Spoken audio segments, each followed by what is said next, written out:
তুমি কিসের মায়ায় পড়ে জীবনটা কাটিয়ে দিচ্ছ, যেখানে প্রতিটা সেকেন্ডে সেকেন্ডে ফুরিয়ে যাচ্ছে আমাদের জীবন। অন্তিম মুহূর্তটা আস্তে আস্তে কাছে চলে আসছে, অথচ মৃত্যু যে আমাদের জন্য অবধারিত এ ব্যাপারে কোনো সন্দেহ নেই, সন্দেহর অবকাশও নেই। কারণ দ্ব্যর্থ কণ্ঠে কোরআন নিজেই ঘোষণা করেছে, কুল্লু নাফসিন যায়কাতুল মাউত, নিশ্চয় প্রতিটা প্রাণীকে মৃত্যুর স্বাদ আস্বাদন করতে হবে। ভাবতে পারেন একদিন আমরা সবাই চিরদিনের জন্য বিদায় নিব, ছেড়ে দেব এই রঙিন দুনিয়া। অন্য সবার মতো আমাদেরকেও গিলে খাবে এই মাটি। আর কত কলুষিত করবে নিজেকে। ফিরে এসো সেই রবের দুয়ারে, সামান জোগাও নিজের কবরের জন্য, যেন শান্তি নিবাসে থাকতে পারো।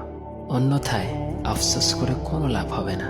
তাই জীবনের শেষ সময় আসার আগে প্রস্তুতি নাও। একটা কথা মাথায় রেখো, জন্মটা যখন হয়েই গেছে তাহলে মৃত্যুটাও সুনিশ্চিত। আর জন্ম নিলে মৃত্যুবরণ করতেই হবে, এটাই রবের বিধান। তাই শেষমেশ আবারও বলছি, আমলবিহীন কবরে শান্তিতে থাকা যায় না।